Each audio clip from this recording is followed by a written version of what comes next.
the keeper of the keys. Boom! They knocked again. Dudley jerked awake. Where's the cannon? He said stupidly. There was a crash behind them, and Uncle Vernon came skidding into the room. He was holding a rifle in his hands. Now they knew what had been in the long, thin package he had brought with them. Who's there? He shouted. I warn you, I'm armed. There was a pause. Then, smash!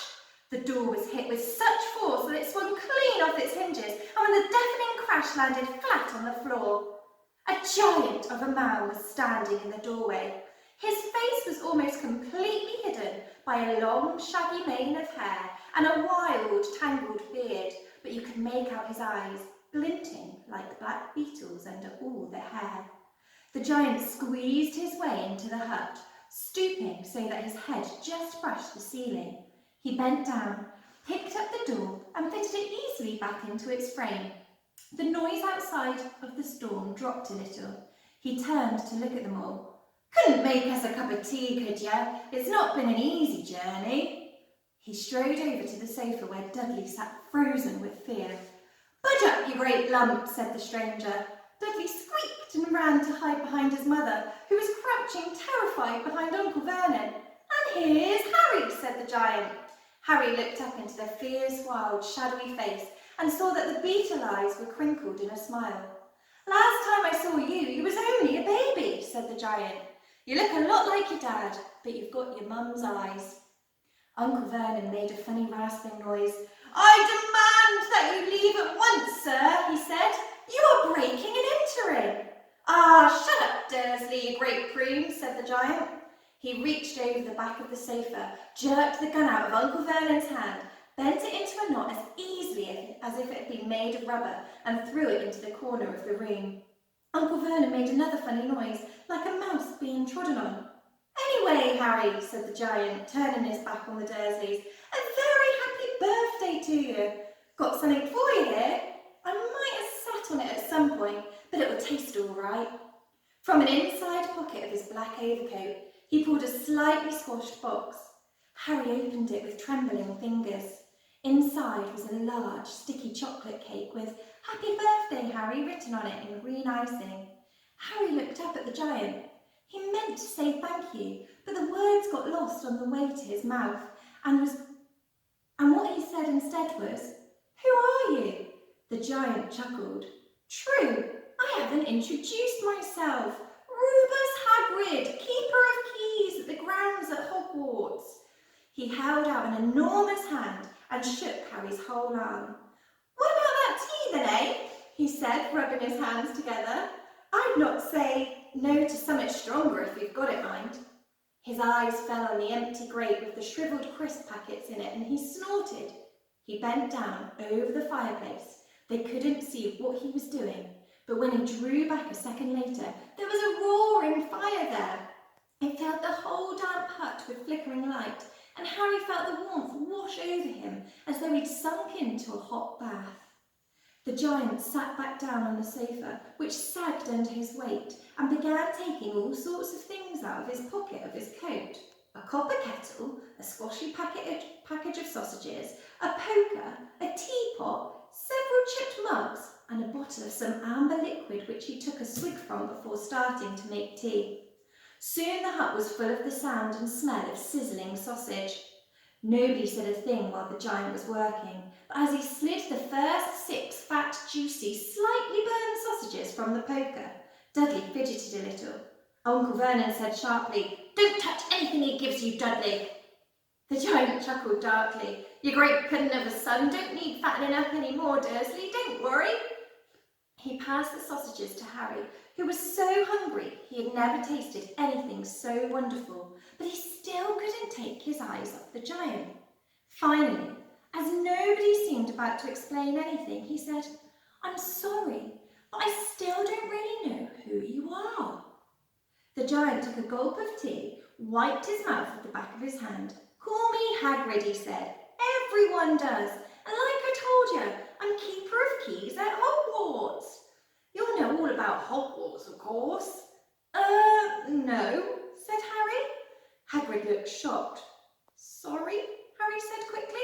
"Sorry, but Hagrid, turning to stare at the Dursleys, who shrank back into the shadows. "It's them as should be sorry. I know you were getting your letters, but I never thought you wouldn't even know about Hogwarts, for crying out loud. Did you never wonder where your parents learnt it all?" "All what?" asked Harry. "All what?" Hagrid thundered. "Now wait just 1 second. He had leapt to his feet. In his anger, he seemed to fill the whole hut. The Dursleys were cowering against the wall. "Do you mean to tell me," he growled at the Dursleys, "that this boy knows nothing about anything?" Harry thought this was going a bit far. He had been to school after all, and his marks weren't bad. "I know some things," he said. "I can, do maths and stuff." But Hagrid simply waved his hand and said, "About our world, I mean. Your world, my world, your parents' world." "What world?" Hagrid looked as if he was about to explode. "Dursley!" he boomed. Uncle Vernon, who had gone very pale, whispered something that sounded like "Mimble Wimble." Hagrid stared wildly at Harry. "But you must know about your mum and dad," he said. "I mean, they're famous. You're famous." "What? My mum and dad weren't famous, were they?" You don't know! Hagrid ran his fingers through his hair, fixing Harry with a bewildered stare. "You don't know what you are," he said finally. Uncle Vernon suddenly found his voice. "Stop!" he commanded. "Stop right there, sir. I forbid you to tell the boy anything." A braver man than Vernon Dursley would have qualied under the furious look Hagrid now gave him. When Hagrid spoke, his every syllable trembled with rage. "You never told him what was in the letter Dumbledore left you?" "I was there. I saw Dumbledore leave it, Dursley. And you've kept it from him all these years." "Kept what from me?" said Harry eagerly. "Stop! I forbid you!" yelled Uncle Vernon in panic. Aunt Petunia gave a gasp in horror. "Ah, go bore your heads, both of you," said Hagrid. "Harry, you're a wizard." There was a silence inside the hut. Only the sea and the whistling wind could be heard. "I'm a what?" gasped Harry. "A wizard, of course," said Hagrid, sitting back down on the sofa, which groaned and sank even lower, and a thumping good 'un, I'd say. "Once you've been trained up a bit, with a mum and dad like yours, what else would you be? And I reckon it's about time you read your letter." Harry stretched out his hand and at last to take the yellowish envelope addressed in emerald green to Mr. H. Potter. The floor, hut on the rock, the sea. He pulled out the letter and read, "Hogwarts School of Witchcraft and Wizardry. Headmaster Albus Dumbledore. Order of Merlin, First Class, Grand Sorcerer, Chief Warlock, Supreme Mugwump, International Confederation of Wizards. Dear Mr. Potter, we are pleased to inform you that you have a place at Hogwarts School of Witchcraft and Wizardry. Please find enclosed a list of all necessary books and equipment. Term begins on 1st of September. We await your owl by no later than the 31st of July. Yours sincerely, Minerva McGonagall, Deputy Headmistress." Questions exploded inside Harry's head like fireworks, and he couldn't decide which to ask first. After a few minutes he stammered, "What does it mean? They await my owl." "Galloping gorgons, that reminds me," said Hagrid, clapping a hand to his forehead with enough force to knock over a cart horse, and from yet another pocket inside his overcoat he pulled an owl, a real live, rather ruffled-looking owl, a long quill and a roll of parchment. With his tongue between his teeth, he scribbled a note which Harry could read upside down. "Dear Mr. Dumbledore, given Harry his letter, taken him to buy his things tomorrow. Weather's horrible, hope you're well, Hagrid." Hagrid rolled up the note, gave it to the owl, which clamped it in its beak, went to the door and threw the owl out into the storm. Then he came back and sat down as though this was as normal as talking on the telephone. Harry realised his mouth was open and closed it quickly. "Where was I?" said Hagrid, but at that moment Uncle Vernon, still ashen-faced but looking very angry, moved into the firelight. "He's not going," he said. Hagrid grunted. "I'd like to see a great muggle like you stop him," he said. "A what?" Harry said, interested. "A muggle," said Hagrid. "It's what we call non-magic folk like them. And it's your bad luck you grew up in a family of the biggest muggles I ever laid eyes on." "When we swore when we took him in we'd put a stop to that rubbish," said Uncle Vernon. "Swore we'd stamp it out of him. Wizard indeed." "You knew," said Harry. "You knew! I'm a wizard." "Knew?" shrieked Aunt Petunia suddenly. "Knew? Of course we knew. How could you not be? My dratted sister being what she was.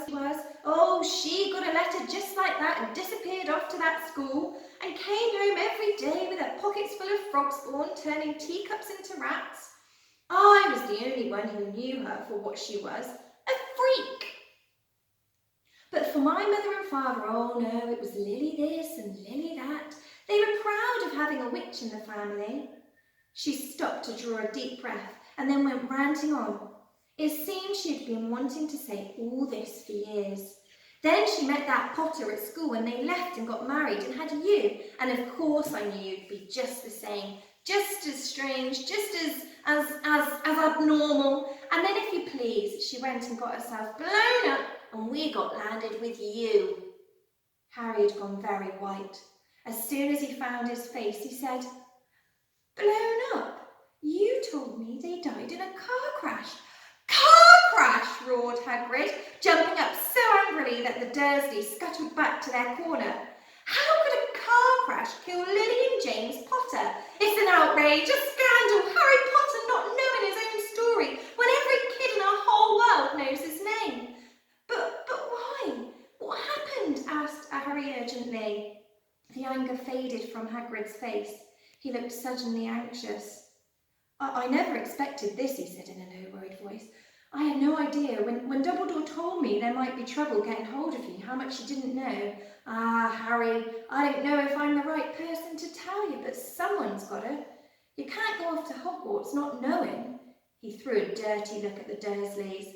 "Well, it's best you know as much as I can tell you. Mind, I can't tell you everything. It's a great mystery, parts of it."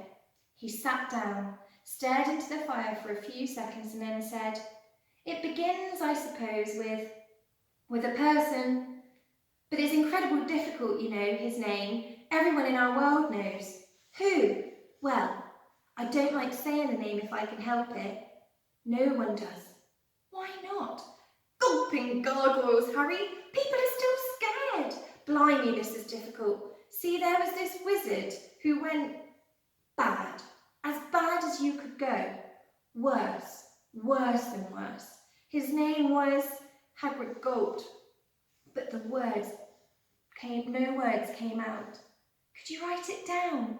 Harry suggested. "Nah, can't spell it." "All right, Voldemort." Hagrid shuddered. "Don't make me say it again. Anyway, this wizard, about 20 years ago now, started looking for followers.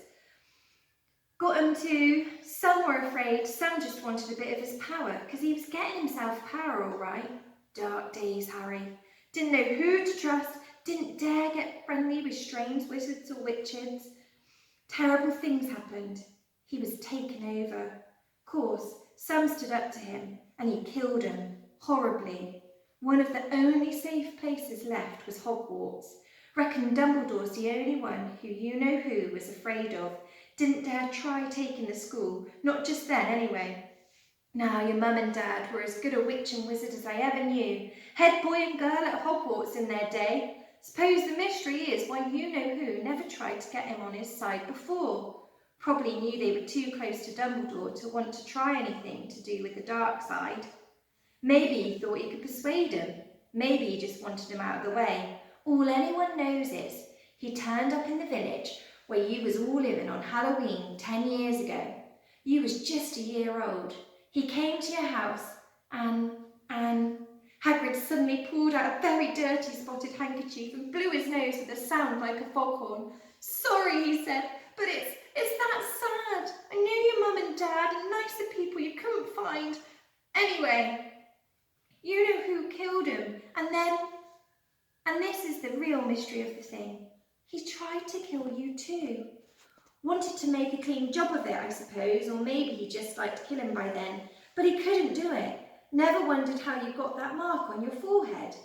That was no ordinary cut. That's what you get when a powerful, evil curse touches you. Take care of your mum and dad and your house even, but it didn't work on you, and that's why you're famous. Harry, no one ever lived after he decided to kill him. No one except you.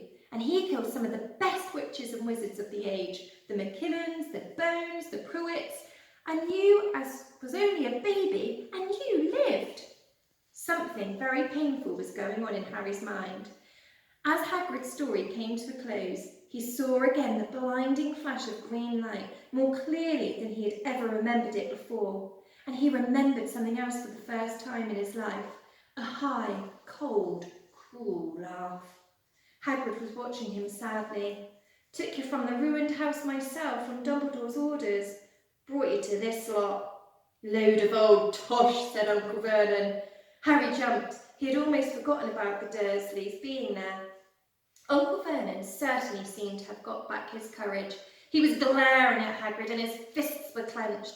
Now you listen here, boy, he snarled. I accept there's something strange about you. Probably nothing a good beating wouldn't have cured. And as for all this about your parents, well, they were weirdos, no denying it, and the world's better off without them, in my opinion.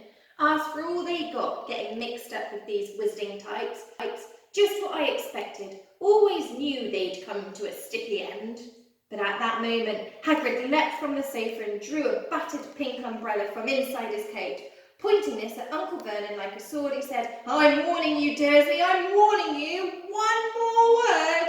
In danger of being speared on the end of an umbrella by a bearded giant, Uncle Vernon's courage failed again. He flattened himself against the wall and fell silent. That's better, said Hagrid, breathing heavily and sitting back down on the sofa, which this time sagged right down to the floor. Harry, meanwhile, still had questions to ask. Hundreds of them. But what happened to Sorry, I mean, you know who? Good question, Harry. Disappeared. Vanished. Same night he tried to kill you. Makes you even more famous. That's the biggest mystery, see? He was getting more and more powerful. Why'd he go? Some say he died. Codswallop, in my opinion. Dunno if he had enough human left in him to die. Some say he's still out there, biding his time like, but I don't believe it. People who was on his side came back to ours. Some of them came out of kind of trances. Don't reckon they could have done it if he was coming back. Most of us reckon he's still out there somehow, somewhere, but lost his powers, too weak to carry on. 'Cause something about you finished him, Harry. There was something going on that night you hadn't counted on. I don't know what it was, no one does, but something about you stumped him, all right. Hagrid looked at Harry with warmth and respect blazing in his eyes, but Harry, instead of feeling pleased and proud, felt quite sure that there had been a horrible mistake. A wizard? Him? How could he possibly be? He'd spent his life being clouted by Dudley and bullied by Aunt Petunia and Uncle Vernon. If he was really a wizard, why hadn't they turned into warty toads every time they tried to lock him in his cupboard? If he'd once defeated the greatest sorcerer in the world, how come Dudley had always been able to kick him around like a football? Hagrid, he said quietly, I think you must have made a mistake. I don't think I can be a wizard. To his surprise, Hagrid chuckled. Not a wizard, eh? Never made things happen when you were scared or angry? Harry looked into the fire. Now he came to think about it. Every odd thing that had ever happened made his aunt and uncle furious with him had happened when he, Harry, had been upset or angry. Chased by Dudley's gang, he had somehow found himself out of their reach. Dreaded going to school with that ridiculous haircut, he managed to make it grow back, and the very last time Dudley had hit him, hadn't he got his revenge without even realising he was doing it? Hadn't he set a boa constrictor on him? Harry looked back at Hagrid, smiling, and saw that Hagrid was positively beaming at him. See, said Hagrid, Harry Potter, not a wizard. You wait, you'll be right famous at Hogwarts. But Uncle Vernon wasn't going to give in without a fight. Haven't I told you he's not going, he hissed.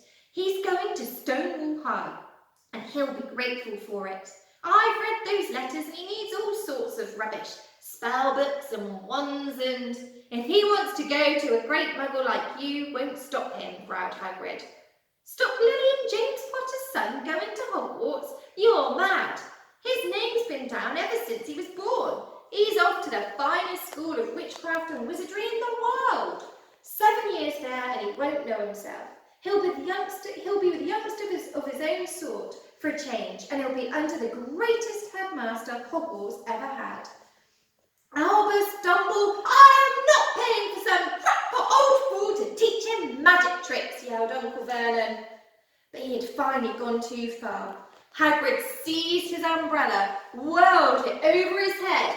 Never, he thundered, insult Albus Dumbledore in front of me.